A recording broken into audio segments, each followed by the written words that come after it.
Spam or luncheon meat na homemade.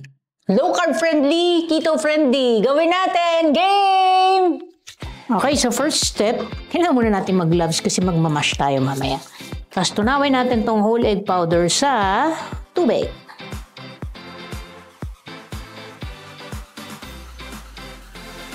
Set aside. Okay, then we start mixing all the ingredients. Start with 500 grams na pork. Okay, 3 beses namin tong pinagiling para talagang super fine. Yan o, diba? Oh, yan. Okay. Ating natunaw na whole egg powder. Gelatin. Collagen.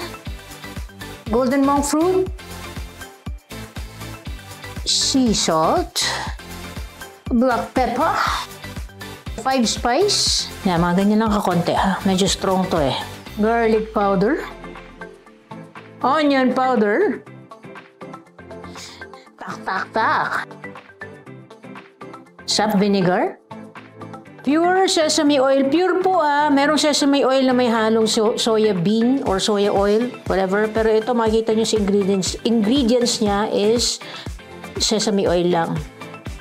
Tapos, mash lang natin. Siguro mga 2 to 3 minutes mo siyang imamash. So, mukhang okay na to. So, what you do is to place this in a loaf pan. Kung anong available nyo dyan na loaf pan.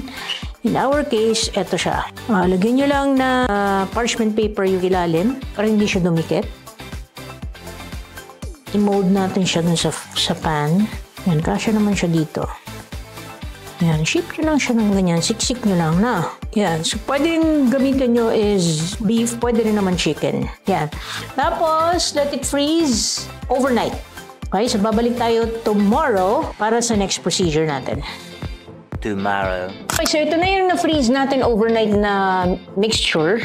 Ang gagawin natin dito is to steam for like 50 minutes to 1 hour over low heat. Okay? Balik tayo. 1 hour later. Okay, so ready na yung ating spam luncheon meat na steam na natin to for 1 hour. Ito na yung itsura niya. Makikita nyo na meron siya sabaw-sabaw, di ba? Yung pinaka-broth niya. Ayan. So, syempre, hindi natin sasama yan. Drain muna natin yan. Di ba? Tapos, magagamit yan sa soup. Ako, usually, inihigop ko na lang yan. Syempre, sabaw na yan, di ba? O, di ba? Ang daming fats. Pinaka-fats nyo na yan. Yun. Okay, so let it cool for mga 30 minutes to 1 hour. Tapos, pwede nyo siyang hiwain. So, babalik na naman tayo mamaya. Hiwain natin siya, okay? Okay, so ito na yung napalamig natin na mixture. Okay, medyo siya, nag-set na siya. So, hiwain na natin, no? Hiwain muna natin siya enough. Yun, no? Oh, yun. Yan, yung itsura niya. Okay? Mas maganda talaga pag mas madaming beses nyo siyang pinagiling. Ito 3 times. So, pwedeng ang hiwa nyo niyan, ganito.